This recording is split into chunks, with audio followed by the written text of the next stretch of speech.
નમસ્કાર મિત્રો, આજના આ વિડીયોને ખાસ મિત્રો અંત સુધી જોવાનું રાખજો, કારણ કે આપણે જાણીશું મિત્રો કે હજુ ગુજરાત રાજ્યમાં આવનારી કલાકોને લઈને ગુજરાતના કયા વિસ્તારમાં માવઠાની સંભાવના છે। તો એટલું જ નહીં, હવે પછીના આવનારા દિવસો ખેડૂતો માટે ચિંતાના રહી શકે છે, કારણ કે ફરી આ માર્ચ મહિનાની અંદર મિત્રો બીજું માવઠું આવવાના સમાચાર સામે આવ્યા છે। આજે પણ ગુજરાતના દરિયાએ સૌરાષ્ટ્રના કાંઠાના ભાગોમાં ગાજવીજ સાથે મિત્રો માવઠું થયાના સમાચાર કે તમે અત્યારે લાઈવ સેટેલાઇટની અંદર જોઈ શકો છો, જેમાં ગુજરાત ઉપર મિત્રો વાતાવરણમાં મોટો પલટો આવ્યો છે। જી હા દર્શક મિત્રો, તમે જોઈ શકો છો નવી વેસ્ટર્ન ડિસ્ટર્બન્સના કારણે માર્ચ મહિનાની અંદર ગુજરાત રાજ્યમાં જાણે મિની વાવાઝોડું ફૂંકાણું હોય તેમ ભારે તોફાની કડાકા ભડાકા સાથે ધૂળની ડમરી ઉડતી જોવા મળી। હવે પછી મિત્રો ગુજરાતવાસીઓને રહેવું પડશે તૈયાર, કારણ કે હવામાન નિષ્ણાંત એવા અંબાલાલ પટેલે તો માર્ચ મહિનામાં ફરી બીજું માવઠું થાય એટલું જ નહીં મિત્રો એપ્રિલ મહિનામાં, જેમાં જાણીશું કે અંબાલાલ પટેલની જે ડરામણી આગાહી સામે આવી છે તેમના વિશે, ખાસ કરીને અખાત ત્રીજના તહેવાર ઉપર પણ વરસાદની આગાહી। એટલું જ નહીં, આવનારા ચોમાસાને લઈને વર્ષ 2026નું ચોમાસું કેવું રહેશે।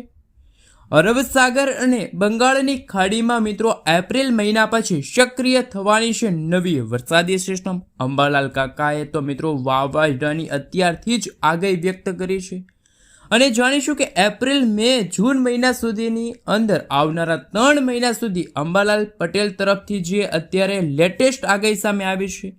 તો બીજી તરફ 21 માર્ચ 22 માર્ચ 23 માર્ચથી લઈને મિત્રો લગભગ 27 તારીખ સુધી ગુજરાતમાં આવનારા માવઠા વિશે માહિતી મેળવીશું। આ તમામ અપડેટો મેળવતા પહેલાં મિત્રો તમે અમારી આ માહિતી જગત યુટ્યુબ ચેનલ ઉપર નવા છો તો ખાસ વિડીયોને લાઇક કરી ચેનલને સબસ્ક્રાઇબ કરી દેજો। સૌથી પહેલાં મિત્રો આપને જણાવી દઈએ કે અત્યારે લાઈવ સિસ્ટમ અંગેની જે માહિતી સામે આવી છે, આ સિઝનની સૌથી મજબૂત એવી વેસ્ટર્ન ડિસ્ટર્બન્સવાળી સિસ્ટમ મિત્રો ગુજરાત ઉપરથી પસાર થતી જોવા મળી છે। અહીં સેટેલાઇટની અંદર તમે જોઈ શકો છો, ખાસ કરીને મિત્રો તમે જોઈ શકો છો કે આગાહી અનુસાર સૌરાષ્ટ્રના દરિયાઈ કાંઠાના જિલ્લાઓના વાતાવરણમાં આજે અમુક વિસ્તારોમાં તો મિત્રો ચોમાસું ફરી એકવાર બેઠું હોય તેવા સમાચાર, માવઠું ભૂકા કાઢશે। અહીં તમે લાઈવ જોઈ શકો છો ગીર સોમનાથના વિસ્તારો છે એ જિલ્લાની અંદર મેઘગર્જના શરૂ થઈ ગઈ છે, અને આ સાથે ગીર ગઢડાના પણ ઘણા બધા ભાગોમાં આજે તડકા અને કડાકા ભડાકા સાથેનો વરસાદ જોવા મળ્યો। અને સૌરાષ્ટ્રના દરિયાકાંઠે જેમાં ભાવનગર, અમરેલી, જૂનાગઢ, પોરબંદરના દરિયાઈ કાંઠાના વાતાવરણમાં અસ્થિરતા જોવા મળી। આ અનેક વિસ્તારની અંદર મિત્રો દક્ષિણ ગુજરાતના વિસ્તારોમાં તમે જોઈ શકો છો હાલ નવસારીનું વાતાવરણ, સાથે સાથે મિત્રો તમે જોઈ શકો છો નવસારીથી લઈને વલસાડ જેના વિસ્તારની અંદર મોટો ફેરફાર શરૂ થયો। હજુ પણ મિત્રો જાણીશું કે આવનારી કલાકોને લઈને ગુજરાતના કયા કયા વિસ્તારોમાં રહેલી છે વાતાવરણ પલટાની મોટી આગાહી। મિત્રો ખાસ જાણી લેજો કે અત્યારે સેટેલાઇટ ઇમેજ સામે આવી છે, અમુક એવા નવા વેસ્ટર્ન ડિસ્ટર્બન્સની અસરો જોવા મળી ગુજરાત ઉપરથી પશ્ચિમી દિશા તરફ। મિત્રો તમે જોઈ શકો છો કરાચીના જે ભાગો તરફથી મજબૂત વેસ્ટર્ન ડિસ્ટર્બન્સ કચ્છના, સૌરાષ્ટ્રના, મધ્ય ગુજરાતના ભાગો તરફ આગળ વધી રહ્યું છે। રાત્રિના સમયગાળા દરમિયાન ગુજરાતમાંથી હવે પછી મધ્યપ્રદેશના વિસ્તારો તરફ આ વરસાદી સિસ્ટમ આગળ વધી છે। વાદળોની ગતિવિધિ ભારતના પશ્ચિમી અને ઉત્તરીય ભારતના ભાગોમાં જોવા મળી છે। હજુ પણ મિત્રો આ મજબૂત એવું પશ્ચિમી વિક્ષેપ ખાસ ઉત્તરાખંડ, હિમાલયના વિસ્તારો અને હરિયાણા, આ સાથે દિલ્હી, પૂર્વ ભારતના વિસ્તારોની અંદર પ્રચંડ વીજળીના કડાકા ભડાકા સાથે વિસ્તારોમાં આપી રહ્યા છે વરસાદ। તો બીજી તરફ ફરી ગુજરાતવાસીઓ થઈ જાજો તૈયાર, કારણ કે નવા વેસ્ટર્ન ડિસ્ટર્બન્સ પાકિસ્તાનના વિસ્તારો તરફથી ગુજરાત તરફ આગળ આવી રહ્યા છે। આ સાથે બીજી તરફ નવું વેસ્ટર્ન ડિસ્ટર્બન્સ ગુજરાતમાં કઈ તારીખે માવઠું આપે અને મિત્રો માવઠું શું સક્રિય થશે કે નહીં એ જાણતા પહેલાં સૌથી પહેલાં મિત્રો હવામાન વિભાગ તરફથી અમદાવાદ હવામાન વિભાગની જે લેટેસ્ટ આગાહી સામે આવી છે એમના વિશે સમગ્ર ગુજરાત રાજ્યનો નકશો જાહેર કરવામાં આવ્યો, જેમાં ખાસ તમે જોઈ શકો છો અત્યારે સૌરાષ્ટ્રના દરિયાઈ કાંઠાના ભાગોમાં ભાવનગર, અમરેલી, ગીર સોમનાથ, દેવના ભાગોમાં આજે ફરી ગાજવીજ સાથે હળવા કમોસમી વરસાદની શક્યતા દર્શાવવામાં આવી છે। આ સાથે ઉત્તર ગુજરાતના તમે જોઈ શકો છો સાબરકાંઠા, અરવલ્લી, મહીસાગર, દાહોદ લાગુના વિસ્તારમાં પણ કદાચ વીજળીના ચમકારાની સાથે ભર ઉનાળે માવઠું કમોસમી વરસાદ જોવા મળશે. બાકી ગુજરાતના કચ્છનો વિસ્તાર છે, દક્ષિણ ગુજરાતના ભાગોમાં આજે વરસાદની શક્યતા નથી, પરંતુ હવે પછી આવનારા દિવસોની અંદર ફરી ગુજરાતમાં આ માર્ચ મહિનાના અંતિમ દિવસોમાં માવઠું ભર ઉનાળે ચોમાસાનું આગમન થયું હોય તેવા સમાચાર સામે આવશે. આંધી તુફાન વંટોળ સાથે ગુજરાતમાં રીતસરનું જળ હોનારત સર્જાશે, નદી નાળાઓ છલકાશે તેવા પણ સમાચાર સામે આવી શકે છે.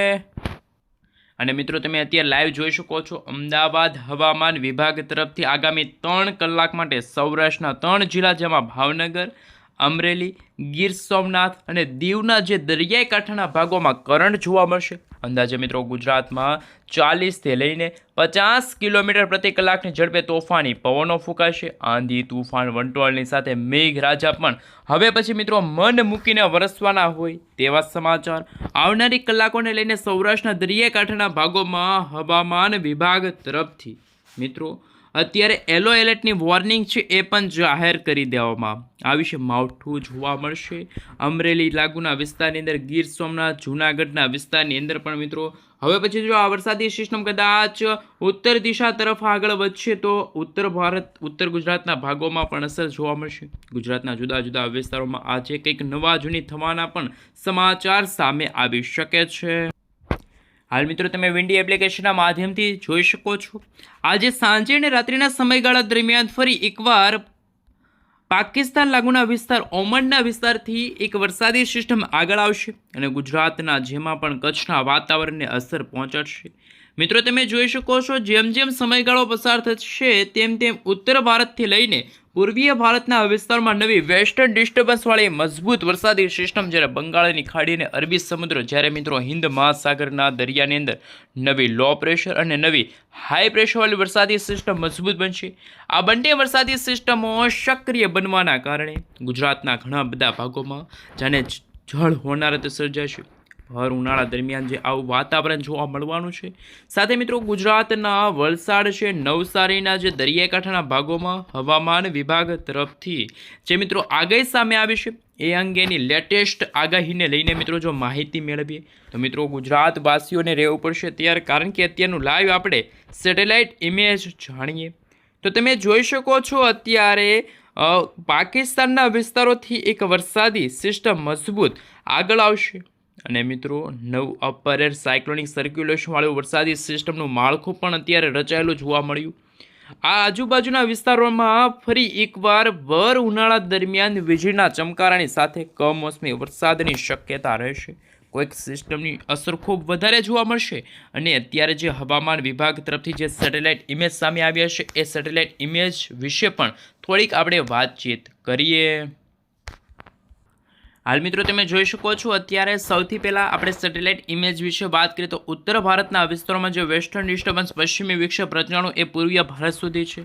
જ્યારે મિત્રો ગુજરાતનું વાતાવરણ આજે તો બિલકુલ ચોખ્ખું છે, પરંતુ કરાચી લાગુના વિસ્તારની અંદર જે વરસાદી સિસ્ટમ બની છે જેના કારણે આગામી 3 કલાકની અંદર ગુજરાતના વાતાવરણમાં અસ્થિરતાથી જે આગાહી સામે આવી છે. રેન અને ઠંડા વિશે પણ વાત કરીશું કે નવી વેસ્ટર્ન ડિસ્ટર્બન્સના કારણે વીજળીના ચમકારાની સાથે મિત્રો અત્યારે ઠંડા પવનો પણ આ ઉત્તર ભારતના વિસ્તારોમાં ફૂંકાઈ રહ્યા છે. આંધ્રપ્રદેશના જે દરિયાઈ કાંઠાના ભાગોમાં પણ નવા સાયક્લોનિક સિસ્ટમનું બંધારણ, વાદળો બંધાઈ રહ્યા છે. ભારતના તમામ રાજ્યોમાં અત્યારનું જે હવામાન સામે આવ્યું, લેટેસ્ટ આગાહીને લઈને આગાહી સામે હાલ મિત્રો તમે જોઈ શકો છો, જેમાં 21થી લઈને મિત્રો 25 માર્ચનો જે સમયગાળો છે આ સમયગાળા દરમિયાન કદાચ કંઈક નવા જૂની થવાને લઈને ગુજરાત રાજ્યની અંદર ભારે થંડરસ્ટોર્મ એક્ટિવિટીની આગાહી રહેલી છે. આવનારા દિવસોમાં જે રીતે મિત્રો ઉત્તર ભારતના ભાગોમાં જે રીતે અત્યારે ક્લાઉડ ઠંડા પવનો ફૂંકાઈ રહ્યા છે, નવી વેસ્ટર્ન ડિસ્ટર્બન્સની અસરો વહેલી સવાર દરમિયાન જોવા મળી છે.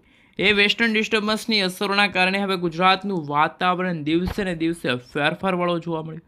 મધ્ય ભારતના વિસ્તારો, છત્તીસગઢના વિસ્તારો, આ સાથે મધ્ય પૂર્વ ભારતના વિસ્તારો, મધ્યપ્રદેશના વિસ્તારો, શિમલાના વિસ્તારોમાં મિત્રો બરફવર્ષા, કમોસમી વરસાદ જેવું મિશ્ર ઋતુવાળું વાતાવરણ જોવા મળ્યું. વાવાઝોડાને લઈને પણ મિત્રો એલર્ટો છે જાહેર કરી દેવામાં આવ્યા.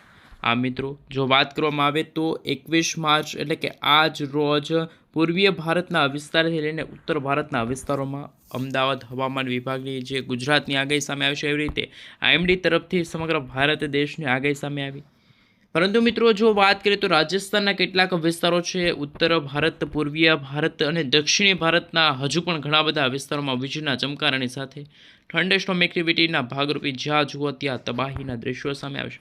બંગાળની ખાડીમાં મિત્રો નવું લો પ્રેશર બન્યું છે. આ લો પ્રેશર અત્યારે પૂર્વીય ભારતના વિસ્તારોને અસર કરી રહ્યું છે, વાતાવરણને અસર દર્શાવી રહ્યું છે. અને મિત્રો જો વાત કરવામાં આવે તો આવતીકાલે 22મી માર્ચના રોજ ગુજરાત તરફ બંગાળની ખાડીમાંથી તો કોઈ વરસાદી સિસ્ટમ આગળ નહીં આવે, પરંતુ ઓમાનના જે વિસ્તારો છે ત્યાંથી એક વરસાદી સિસ્ટમ આગળ આવશે.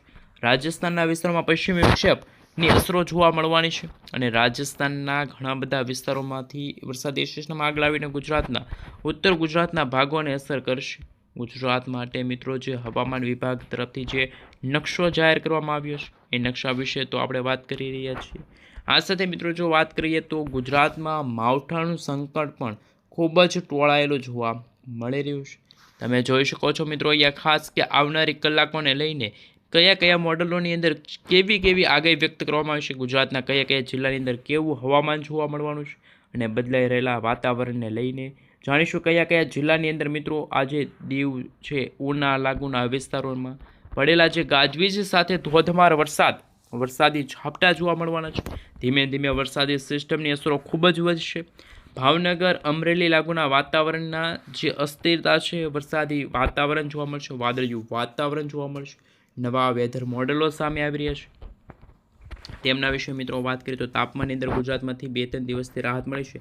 તો શું આવનારા દિવસોમાં હજુ પણ ગુજરાતમાંથી તાપમાનની અંદર રાહત મળશે? શું મિત્રો ગુજરાતમાં શિયાળા બાદ ચોમાસાનું આગમન થવા જવાનું છે? કારણ કે મિત્રો માત્ર 15 દિવસ સુધી ગુજરાતમાં ગરમી છે એ પડી હતી. માર્ચ મહિનાની શરૂઆતથી મિત્રો ગુજરાતમાં ગરમીનું ઉકળાટનું પ્રમાણ વધ્યું હતું, પરંતુ અત્યારે જે રીતનું હવામાન ચેન્જ થઈ રહ્યું છે, વાતાવરણમાં ગતિવિધિઓ વધી રહી છે, ફરી એકવાર માવઠું કમોસમી વરસાદની નવી શક્યતા છે એ જાહેર કરવામાં આવી છે. અને મિત્રો તમે જોઈ શકો છો વાતાવરણમાં પલટાને લઈને ગુજરાતની અંદર હજુ પણ અત્યારે વરસાદી સિસ્ટમની જે શક્યતા છે, કચ્છના ઘણા બધા ભાગોની અંદર વરસાદની જે માત્રા વધવાની છે, તાપમાનની અંદર ઘણો બધો વધારો થવાનો છે.